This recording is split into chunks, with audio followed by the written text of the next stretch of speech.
co-host. Okay, so I have 9 o'clock here in the Eastern time zone in the US. Let's go ahead and get started. And we are recording? Oh yes, so by recording, you're all giving your consent to participate. We are gonna share the recording on the Africa Biodiversity Collaborative Group website once we are finished. So if you are not wanting to be recorded, you can definitely take your leave, but thanks to everyone who will stay with us. And we're very excited about this second webinar that we're having. And I'm going to share my screen. And let's see. Can you all see it now? Yes, I am seeing it. Great. Okay, so today we're going to be talking about benefits to conservation. We had a webinar on July 22nd, which kicked off, which talked a lot about new developments in the population health environment community, and we had some great presentations by our colleagues who really gave us a great idea. If you haven't seen that webinar, please go check it out. Like I said, it's on the Africa Biodiversity Collaborative Group platform. And hopefully all of you already know about Africa Biodiversity Collaborative Group. But in case you don't, we are an organization of 7, a consortium of 7 environmental organizations, and we come together to work to amplify our impact. This is one of the few spaces, I think, that you'll find where conservation organizations can bring issues and talk about different impacts. And we are supported by USAID, and we have been for a long time, and we're very grateful for their support. And we are, let's see if I can move forward. We are obviously very much grounded in fostering collaboration and learning. We're trying to develop user-driven products, and definitely working with our African colleagues to help improve, scale, and replicate innovative solutions to some of the biodiversity challenges that we're seeing.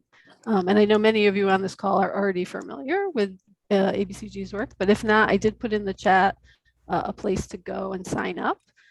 There's a lot of great information. There's a lot going on right now, and we would really, really welcome your participation. This particular presentation is being sponsored by our Population Health Environment Working Group. And you'll see on the call that we have many members from that group, and we're going to just walk you through some of the ways that we think that this PHE approach is particularly helpful to conservation in that it meets community needs, voluntary family planning and reproductive health linked with ecosystem services for greater environmental and social impact. And so I am going to ask you all to go to menti.com, and if you can do that and put in this code 54412037. So, and I will say it again, but I have to actually exit the presentation, sorry. And okay.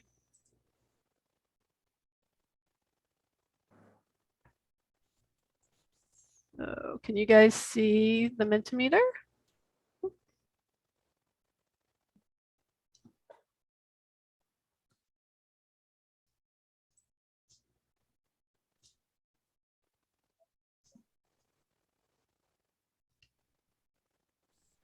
Sorry.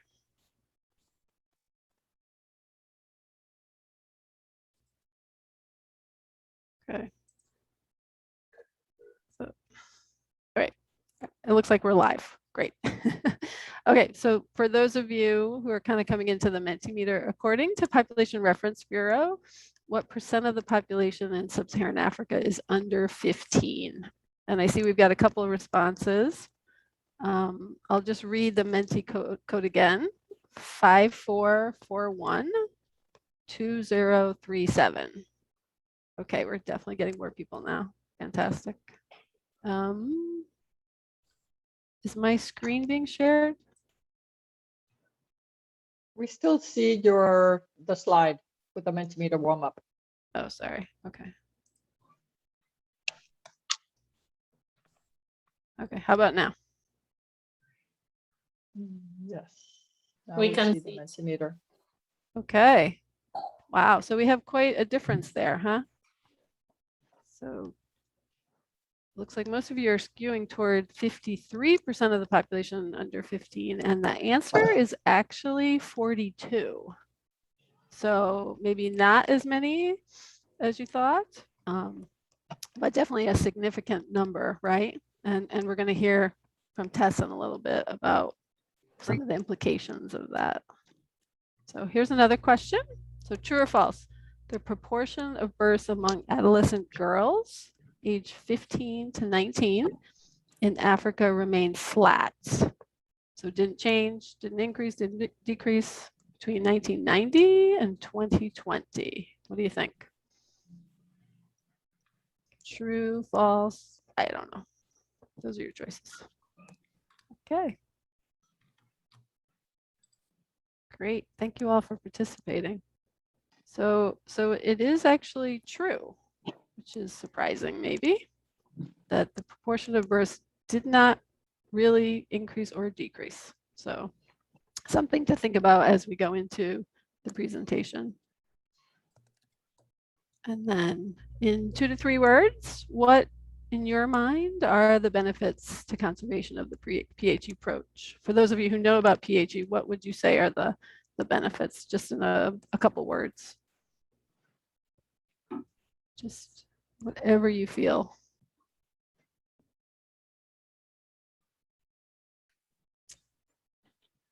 Great. Got some good entries coming in.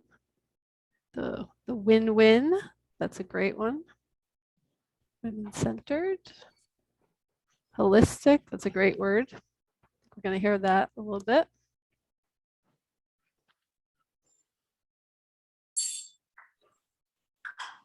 Fantastic.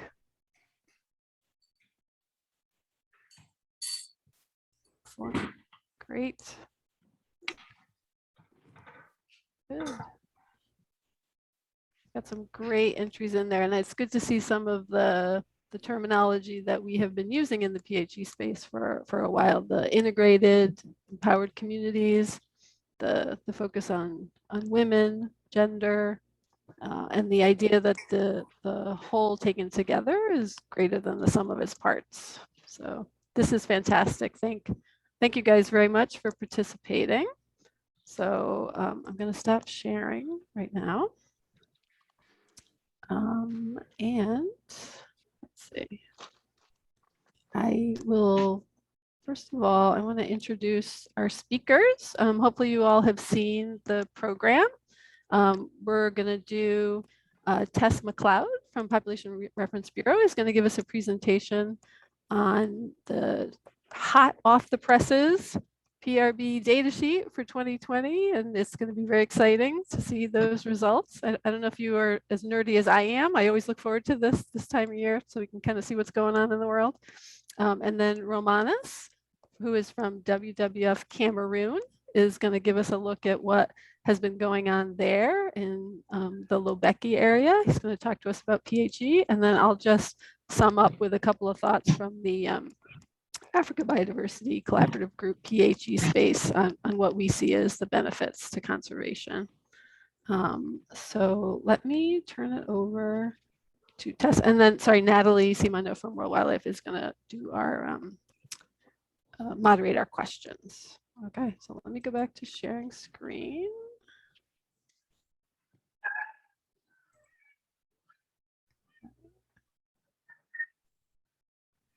All right, so Tess, over to you. Thank you, Janet.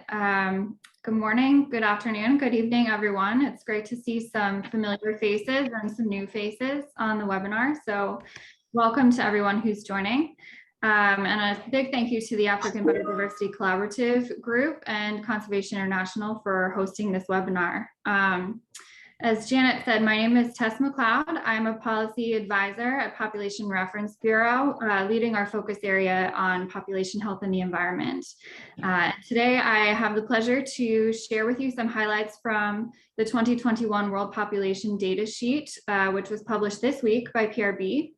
And we're going to take a particular focus on Africa, highlighting some trends and some implications for sustainable development and PHE on the continent. I'll just preface it by saying also that I am not a demographer or population expert myself. The World Population Data Sheet has a lot of rich data, and I do encourage each of you to download it and review it yourselves because there's a lot of fascinating information that's available there. At the end of my presentation, I'll share the link where you can each access that on the PRB website. And I ask you if you have specific questions related to the data sheet. I'm happy to field them, but I may have to turn to some of my demographer colleagues if you have very detailed information that you're looking for. But I'm really pleased to look at some highlights with you here today. Next slide, please, Janet. Great. As you know, and I'm seeing a lot of PHE old hands on this webinar here today, so this may be quite familiar information, but it's worth saying that population health environment as an approach, we cannot ignore the P in that acronym. We cannot divorce population dynamics from their role in influencing the environment in which we live. Along with consumption, human population growth and its footprint on the planet are major factors influencing health and stability of the environment, and they play a role in individual and societal well-being, including economic development and social development. So understanding the role that population and demography play in our society and in our relationship with the environment helps us shape and inform policy to respond to the interconnected challenges of sustainable, equitable development. Next slide, please. All right. Wait, hold on. Is that it? Yes. Next. Thank you. So with that being said, just a brief intro to the World Population Data Sheet 2021. Next slide. So it was on Tuesday of this week that PRB launched the 2021 World Population Data Sheet, or WPDS, as I will refer to it going forward for brevity's sake.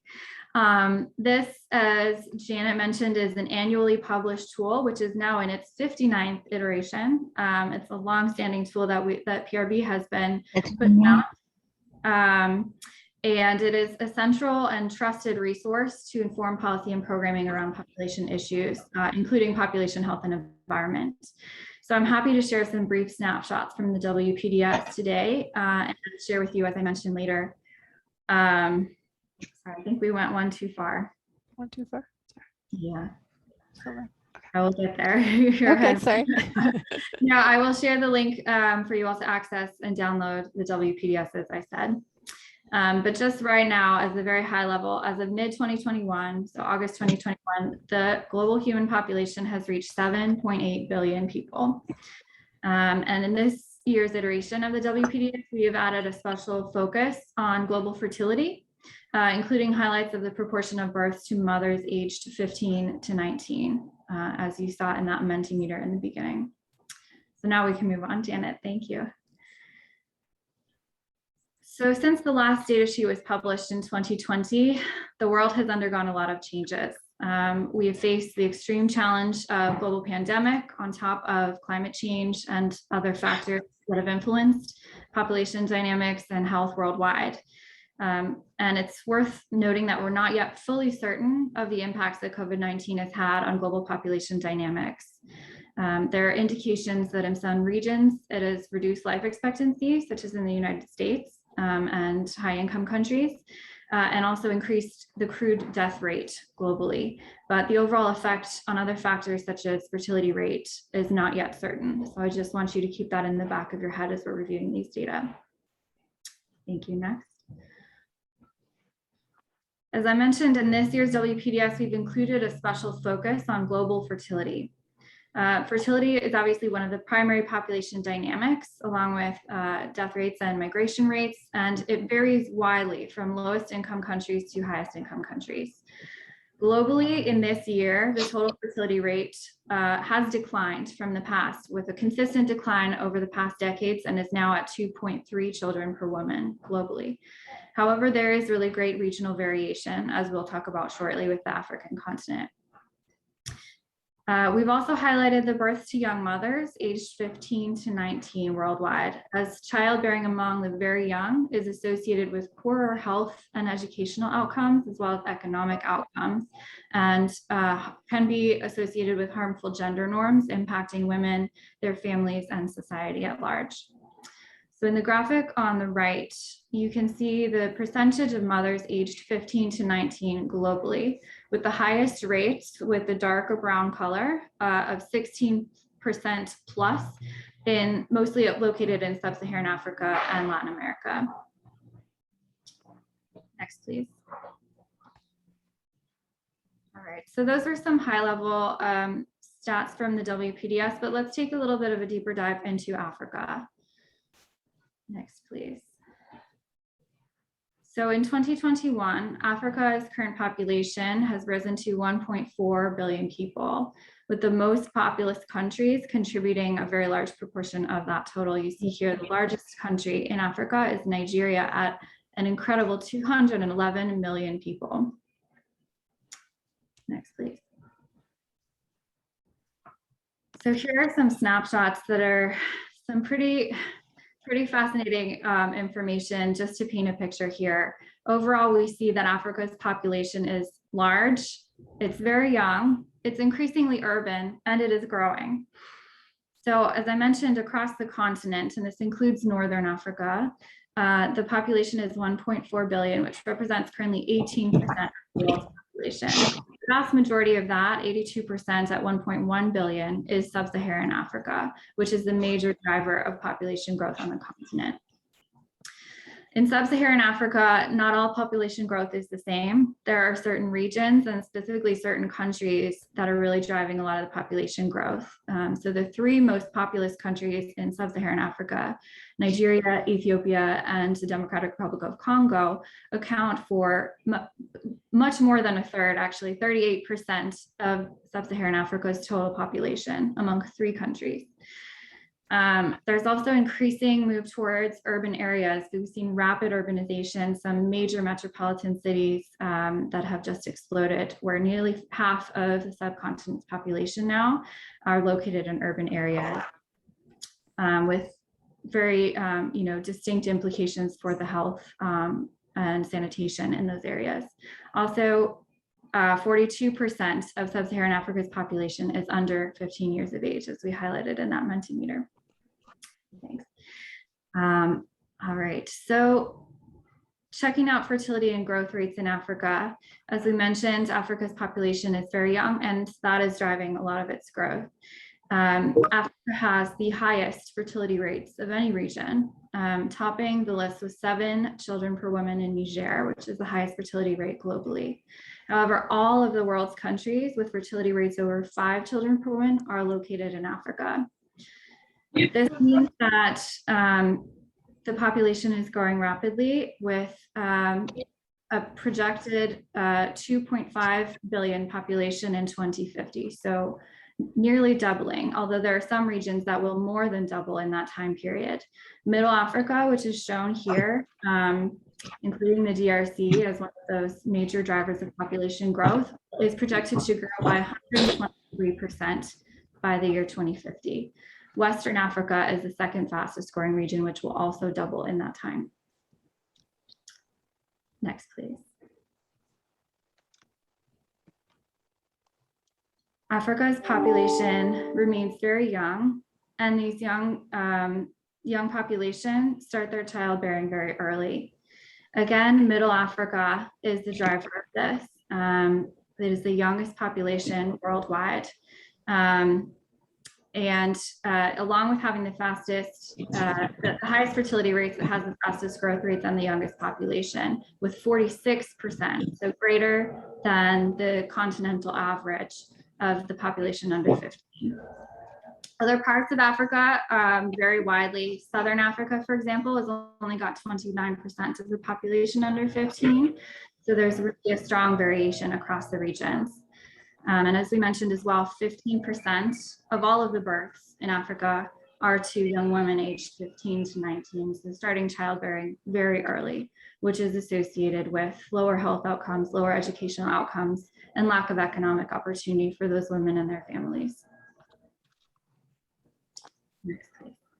Let me just ask Tess if people can mute themselves while you're talking. We're getting a little background noise. So Thank you. there you go. So all of these things seem to spell a bit of a not optimistic forecast for the region. So I do want to indicate, however, that there are positive things to report. Fertility rates are declining globally, and this is also the case in Africa. Overall, the fertility rate in Africa has declined by more than a quarter since 1990. And every region, without exception, has seen a decline, although there is some variability among countries.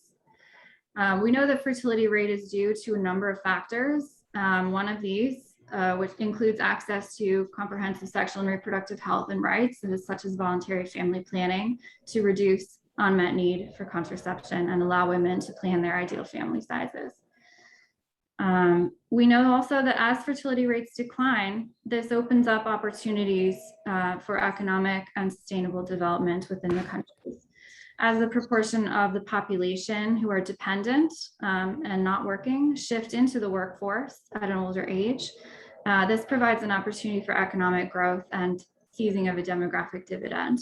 So the fertility declines that we're seeing are a positive trend in terms of the development potential of these countries, although it'll still take some time for it to get there. Next slide, please. All right, so that was a very, very quick and statistic-filled run of some of the highlights for Africa, specifically in this year's World Population Data Sheet. What does this mean for the future of the continent in terms of its biodiversity conservation, its resilience to climate change, and its sustainable development?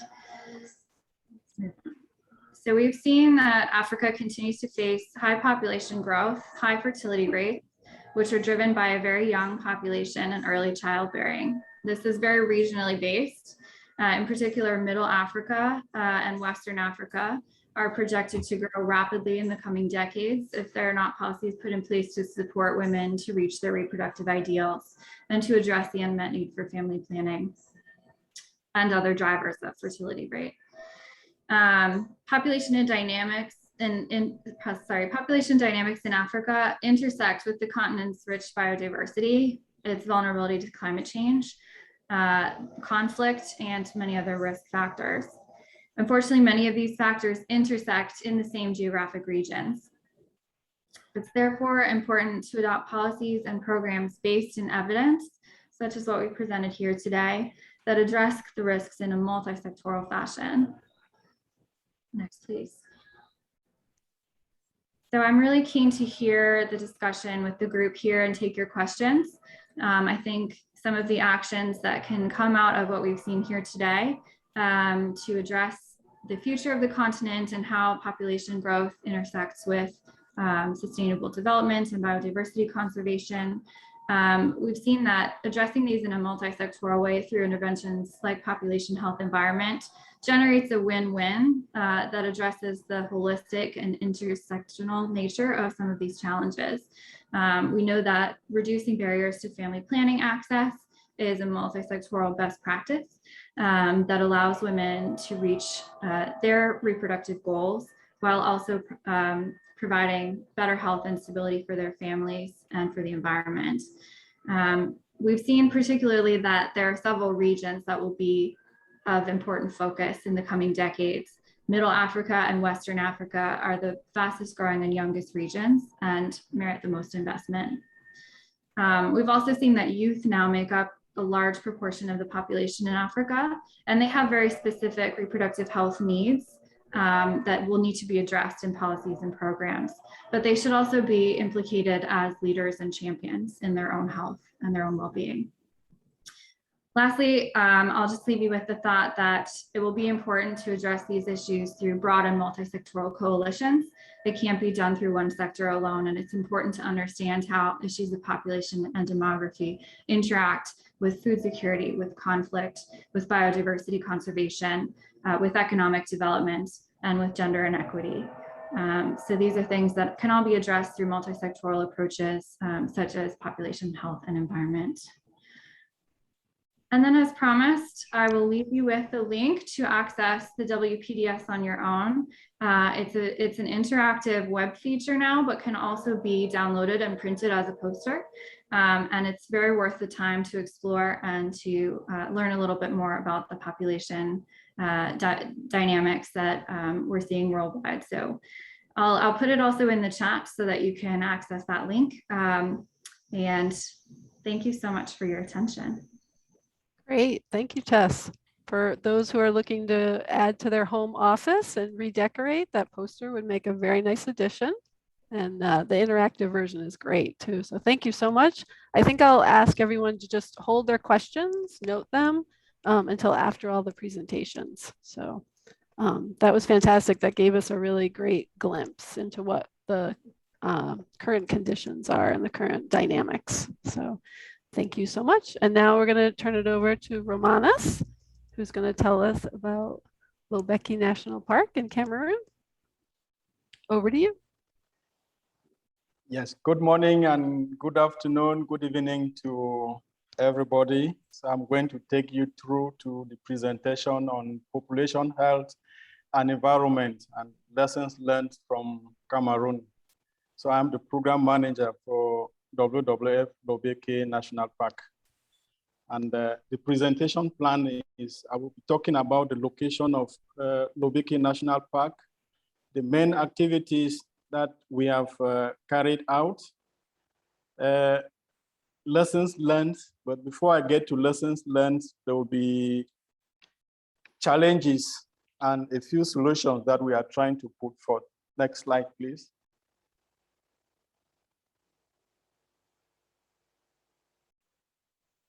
So Lobeki National Park is situated in the southeast of Cameroon and is on the border between Republic of Congo and Central African Republic. So this is where Lobeki National Park is located. And it has a population of about 23,245 inhabitants, of which 26% are Baka, which are indigenous people, 52% Bantu, and 22% are immigrants. And this population, they live in very poor, high poverty levels. And some few forest concessions provide some benefits for infrastructure development around the park. Donc, alongside the conservation program, funding from PHE and WASH incentives has been present for over a decade and a few years. Next slide, please. So as I said, Lobeki National Park is very rich in biodiversity, and it has more than 20 forest clearings, and these are just few of the forest clearings that we have. And we have elephants, we have gorillas, we have buffaloes. Here we have some forest clearings where if you want to see parrots, these are parrots in hundreds in the Jangi clearing. Then here is Jembe. Then here are monkeys, the colobus monkeys, the Gereza monkeys that we have in one of the, in Petit Savane. Next slide, please. So the purpose of PHE in Lobeki was to integrate approaches to inform organizations seeking to improve ecosystem health and conservation outcomes, along with improved human well-being, living in and around areas of key biodiversity areas. And we also need to recognize and respect local knowledge of both women and men and the most marginalized groups, including the Baka indigenous people, who depend the most on natural resources for their survival. It should be noted that the Baka people are people whose livelihood activities depend most entirely inside the forest. Next slide.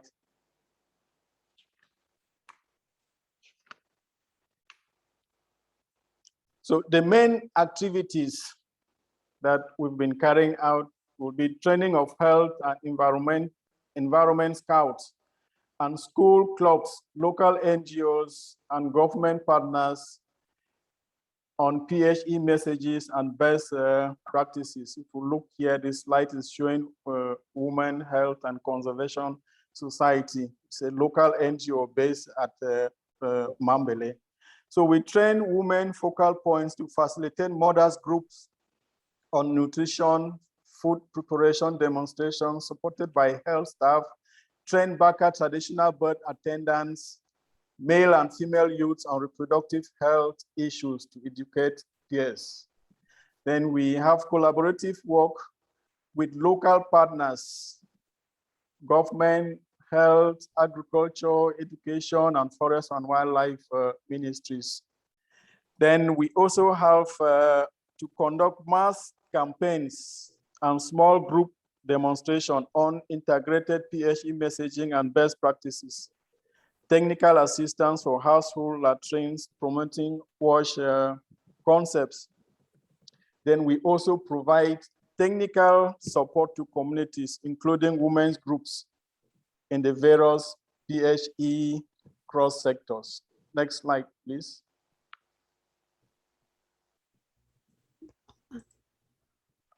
There we go. As I'm sure the next slide will be talking about challenges and some of the solutions that we put in place. The main challenge we have is low participation of women and youth, especially the Baka. You organize a meeting, women don't come. Even when they come, they do not participate. They stay very quiet. But at the end of the meeting, it is the women that take the decisions. Then we have unmet need for healthcare and contraception. Then we have lack of economic opportunities as this area is enclaved with little opportunities for people to make income. Then there is food insecurity. The picture shows our Baka facilitator who is trying to work between the program and the community, and she's been doing great work because the community have a lot of trust with her. So as part of the solutions, we recognize and respect local knowledge of both women and men and most marginalized groups who depend the most on natural resources for their survival. If that is done, everything is going to be okay. Assess the context at the local level to design appropriate activities that address local priorities, including food resources, seasonality of food production, access to productive resources, and market opportunities. Next slide, please.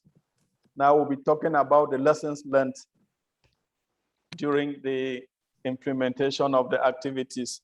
The first one is engagement and commitment of local authorities, village chiefs, government partners is necessary for community participation. Yes? I just need to boost myself somehow. You want tea? Hi, Elijah. Can you mute yourself, please? Apologies for that. Yes. No problem. Go ahead, Roman. Okay, yes, sorry about that. It's essential to conduct assessments on the knowledge, attitude, beliefs of communities relating to PHE sectors to target activities. This point is extremely very, very important. And then the fight against malnutrition and food insecurity engages community conservation discourses, efficient tool for positive actions against poaching. More in-depth research into the cultural beliefs and taboos of indigenous peoples on family planning practices is necessary to target awareness, raising, and behavior. Next slide, please, Janet.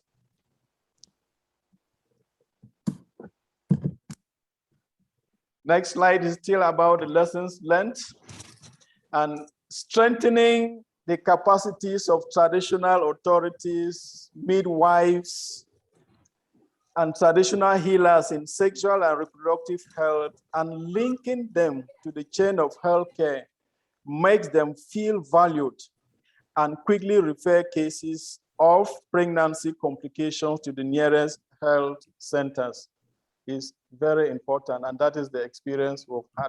So I'm happy to share that particular lesson.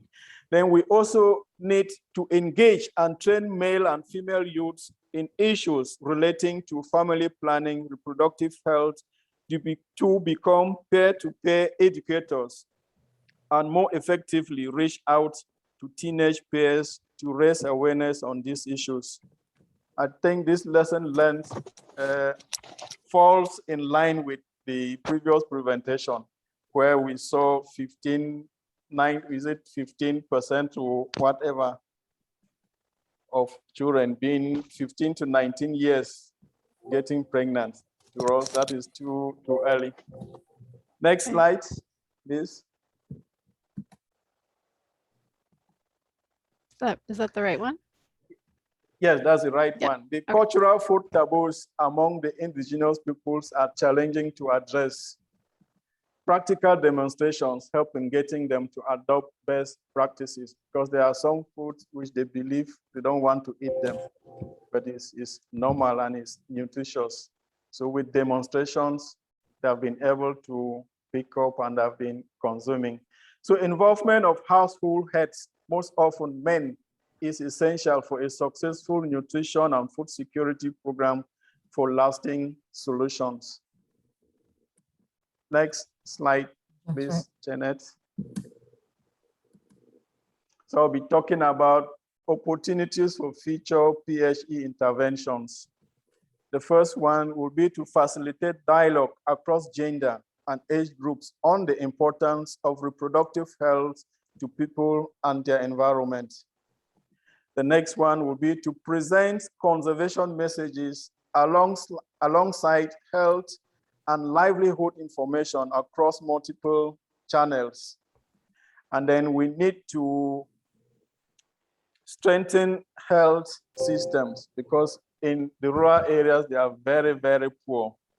And then we need to introduce sustainable livelihood practices. And then we introduce integrated outreach activities in the Baka communities. If that is done, we see the future of PHE to rise. It will be something very great for us. Next slide. And I think is the thank you slide. Thank you for attending.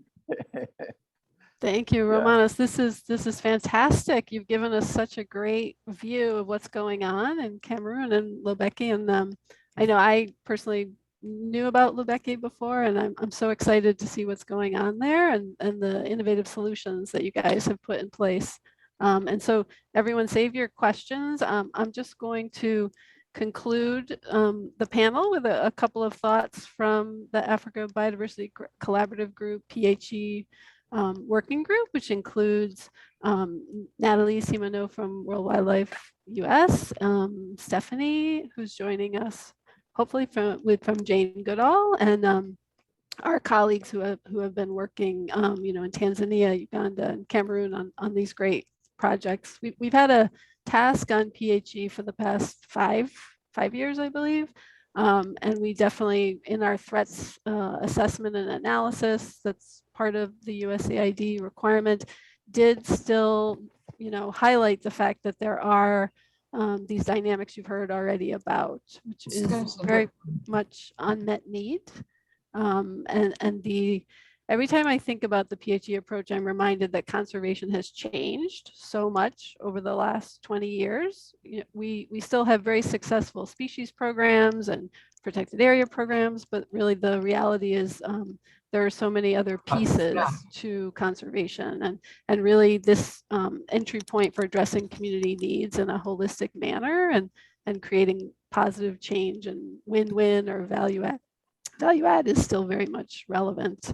I know you can't read this, and I will put it in the chat later, but for those of you that were on the July webinar, this is a results chain that we created as part of the Conservation Measures Partnership PHE Learning Initiative, which was led by the Saving Cranes organization, International Crane Foundation, and partners. And it's really helped us solidify our assumptions about PHE. And in order to get to that, biodiversity target, which is way over on the side, there's a bunch of stuff that we need to do before that. And we are looking at biodiversity and human health together in that outcome that we're looking for. So these are just a few thoughts I put together. I look forward to hearing everyone else's thoughts on this, but our experience over the past couple of years has shown that this behavior change component to PHE is really critical, and the dynamics we've talked about with the adolescents and the youth and ensuring that they are champions for their future is critical, I think, to the future of conservation and human well-being. So we've done a lot with that. We have a lot of lessons that have come out, and I think this is, a future area of work for us as well. You've heard, both Tess and Romanus talked about economic empowerment, the key to livelihoods. It is a huge part of our, assumptions about how things are going to change in communities by improving health services, empowering families to be much more, healthy, to have more time and energy for conservation. These are all key elements to getting us to more sustainable conservation.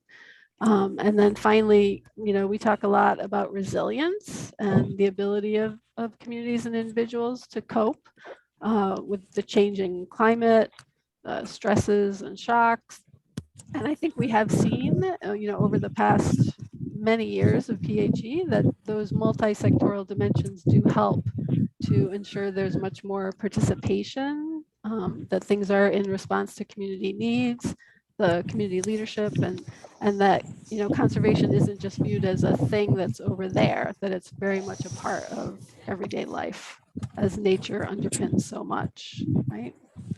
And then just a couple next steps. We do have a PHE reference sheet. I'll put the link in the chat, which is to help program planners in Africa, but also other areas of the world to plan more integrated projects. And we are going to have another webinar in September, probably the week of the 13th. And we're going to hopefully hear from Jane Goodall Institute then is going to share some of their insights with us. And we will continue. Even though our current ABCG award with the USAID is ending in September, we are going to continue World Conservation Congress. We're going to have a speaker pitch, and then the Conservation Measures Partnership Learning Initiative is continuing and gathering case studies, and many of us on this call are involved in that. So with that, I will stop sharing my screen. And I will turn it over to Natalie, who is going to moderate our questions. And hopefully we still all have you. This is fantastic to see everyone online. Thank you guys so much for joining us. So Natalie, over to you. Thanks, Janet. Thanks to Tess and Romanus for the great presentations. It was very exciting to hear all of these great to hear about the data also from PRB and important trends, and then from Romanus and the great work that's happening in Cameroon. So we're at the point where we will take questions. If you want to raise your hand and unmute yourself to ask a question, that is fine. If you'd rather put it in the chat, I can also read the question through that. Whatever works for you is fine with us. So I will try and I see that Negash has his hand up, so let's go. Negash, you can unmute yourself and we'll start with you with the first question. Thank you for the excellent presentation. Mainly, I am interested on the population data we are hearing. It's really frightening, the trend we can see. As we are discussing how we can harmonize the population dynamics to the biodiversity, to the conservation, do we have equal data that shows the impact of this population growth in relation to biodiversity in Africa? I think equally it is good to have the understanding and the data how this population growth is impacting the biodiversity of Africa. So is anyone, even from conservation perspective, having those kind of data that we can also balance and take action is my concern, and anyone can answer or can say something on that. Thank you.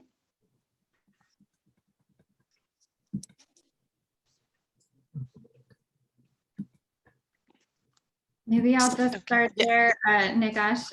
I don't know, Natalie, if it's okay for me to cut in. I think it was a general question and I'd love to turn it over to the participants at large. But thank you, Negash. I think what you bring up is a really key point, that the population data that I presented in a vacuum doesn't tell the whole story. That in order to really understand what we're looking at in terms of impacts to other factors like biodiversity conservation, it would be really useful to take those data and map them against the biodiversity hotspots and the areas of risk across the continent and across the world where focusing our interventions at a PhD level would be the greatest investment. I referenced in my presentation that these hotspots often occur together, but I think that with these new population data, that would be something really exciting and interesting to see, is mapping several factors, maybe climate vulnerability and others on top of each other. I've seen previously maps that PAI has done, but that are several years old with regards to this, areas of water scarcity mapped against high levels of unmet need for family planning, for example. But I would be very curious to turn this back over to the conservation partners and see if that's something that anybody has undertaken.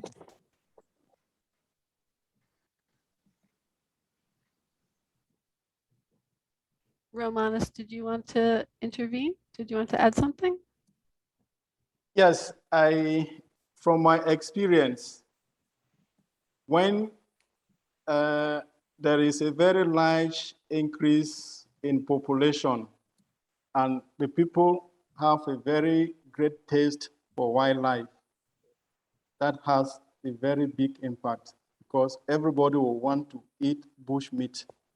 And that is the experience I have for having worked at the border between Cameroon and Nigeria. We just saw from the first presenter that Nigeria has a very high population. So most of the time, we always had poachers leaving from Nigeria, coming into the borders. At that time, I was working for WCS, Takamanda National Park. And there is a very high taste for bush meat in that area, coming in from the very high population of Nigeria. With the experience again in DRC, DRC is again still highly populated and the people there love bush meat. So what I want to say is that at the end, when everybody living close to where we have wildlife and the population is increasing at that alarming rate, if nothing is done to intervene to produce other sources of proteins, then there is a very high risk that we might lose some of the important wildlife species that we have. That is the experience I have, and I wish to share it with everybody. Right. I will just add on that I think of the PRB data sheet as like the headline on the newspaper, and it really grabs your attention, right? Like when you see those numbers and you see that wow. A couple of years ago, under the USAID funded Balanced Project, which CI did with University of Rhode Island Coastal Resource Center and PATH from the Philippines, we brought a bunch of African leaders and champions to Rhode Island, and we did a exercise as part of a training course where they looked at the PRB data sheet and they looked at their country. And I will never forget the gentleman from the Gambia, you know, that tiny country in the middle of Senegal, was like, what? Our population is going to double by when? You know, it really grabs their attention. But I think the next step is what Nagash is talking about, where that data has to go down more to the policymaker and the local level, and the local decision making really needs to, I think, come into that, and the overlap with biodiversity and climate and all these other factors that we're seeing. So that certainly is a great future action, I think. So over. Right, thank you. I will look at the chat right now. I'm not seeing any other hands raised for questions, so I will go to the chat. There's a question from Bella from JGI Canada. And she's asking, she says, a similar question on the flip side. Has there been recent research done to show that increased in adaptation of modern family planning practices and reduced birth rates? Oops, hold on, I lost the question. And reduced birth rates have led to a correlation to positive conservation results. So whoever wants to take that one. Again, has there been recent research done to show that increased in adaptation to, or maybe adoption of modern family planning practices and reduced birth rates have led to correlation to positive conservation results? I mean, I can just start off with the evidence project report, which is, it's not necessarily recent, but it is a very robust look at many different population health environment projects over the years. And that, I think, showed quite a bit of, I don't know, correlation, but there is evidence, right, that these approaches do have a positive impact. And we do have many projects, like the Tungani project in Tanzania, which TNC and Pathfinder have been involved in, which have shown through very robust surveys that there have been those positive impacts. That's just one that comes to mind. I'm sure there are many more, and many people on the webinar can offer some as well. I can also jump in on this one, talking about you and your dog. Sorry, my dog. The fact that WWF has you know, in some projects we have answered learning questions where we have found that there is a greater buy-in from communities to do conservation and to be stewards of their environment when we address you know, PHE, basic health issues, and we have a holistic approach such as a PHE approach. So we have found that that is a great benefit. People are more inclined to want to work to save their environment if their basic health needs are met. Maybe to just piggyback off of that too, there's also been evidence from the Tungani project in Tanzania to link family planning access to resilience, resilience in the face of shocks, climate change, among other types of shocks, but to build household and community stability in the face of changing conditions. So not necessarily a conservation outcome per se, but an interesting finding when we're talking about, you know, increased volatility due to things like climate change and other factors. And I've also placed the evidence synthesis report of, I think it's over 40 PhD projects that were reviewed for that project in 2015. Place that link in the chat for anyone who was interested to access that. I also just want to call out that there's been numerous mentions this webinar about the impact of the roles of men and women. And I do think the gender aspects of population health environment projects are, those are issues that are not just, you know, a passion for me, but many others, and for future kind of research and interventions, that looking more deliberately at the gender aspects would be really positive. There is one more question for Romanus in the chat, and it is from Stephen, and it says, please, Romanus, kindly share your experience on the hindrance of poverty to PhD approach and the key solutions that you think are plausible. Others can contribute from conservation partners as well. Yes, I think in my presentation, I highlighted the need to include more livelihood activities in the communities. And that is exactly what WWF is doing. We have about 21 communities, and we have provided potable water in 15 communities, so that they should not be able to get into the forest and then get dirty water, maybe water that is contaminated with the dung from wildlife. That is part of the aspect. Other things that we are trying to do is to get more of both fridges, solar fridges, and we've distributed to central areas where they can be able to stock with fish that will serve as alternative livelihoods to the communities. And at one point, what we do is we engage the communities in collaborative management activities when we are working within the national park and even at the periphery of the national park. In that case, the community members, they get some income from the activities of the park.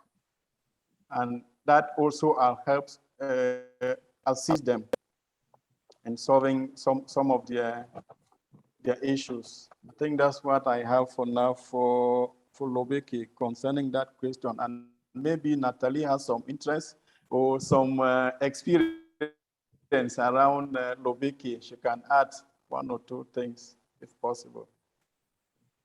Over to you.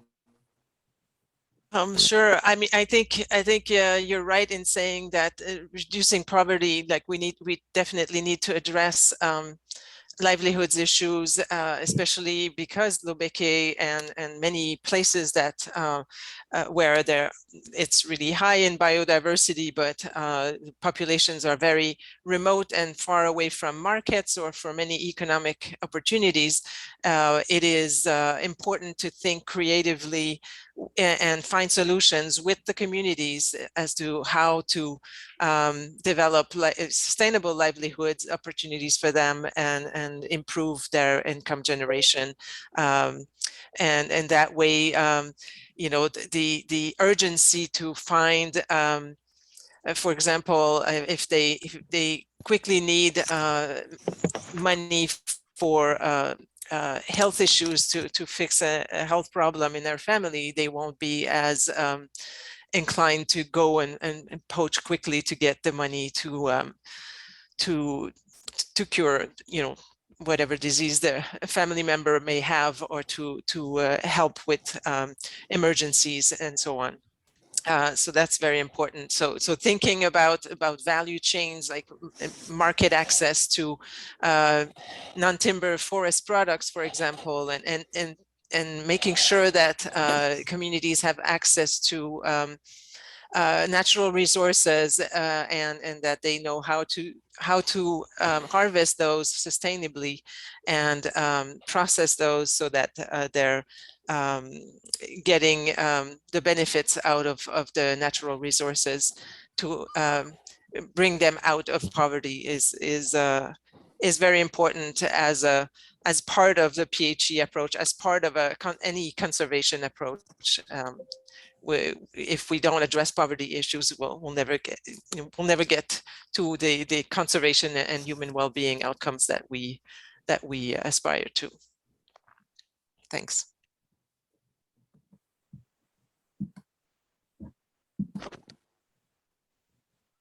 I see another question in the chat from Collins. To what extent do you rate the impact of indigenous trees species in conservation compared to exotic trees species? I would think that this one could be an open question to the conservation practitioners on this webinar. I personally cannot answer that question, but it's open to anyone who wants to jump in. Let me try. That's a very good question. Personally, local trees, most of the local people, they have good knowledge about the trees, and they know which trees will treat malaria, which trees will treat headache, and which trees are good nutritious for their children, for feeding mothers.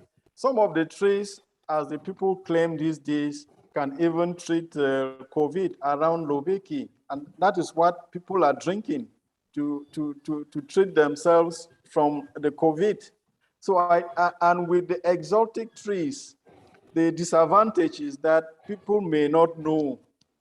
You see a tree for your first time, you don't know what it's being used for. But trees that you've grown up with in your local area, your grandmothers told you their uses and you are used to it, they are bound to live with them. And just to inform the panel, Lobeki National Park has a tree nursery for local trees, and we've produced about 25,000 seedlings to share to the local communities. And most of them are medicinal. Is because we want to see value. The people should recognize their natural heritage, and we want to maintain that so that the value is there for the future generation. I think that's what I might attempt. Yeah, I'll just add that I think we're seeing much more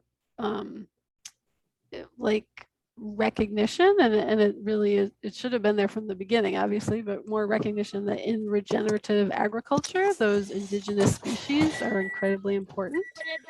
So I do feel like that is much more common now, and definitely a recognized practice. So, Elijah, did you want to make a point? We can hear you again. Elijah. Guess not. Okay. So I think we are at time. I don't know if we if there's maybe one more question that we can take. Some people have already left. It's at the top of the hour, so maybe if there are no other questions, Janet, do you want to close the webinar?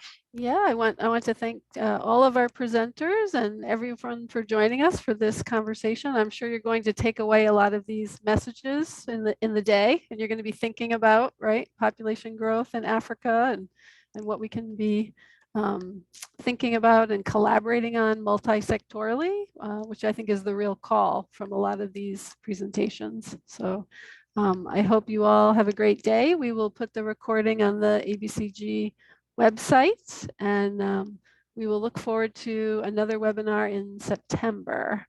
So thank you guys very much, and we hope we will see you again soon. Thank you, everybody. Thank you. Bye.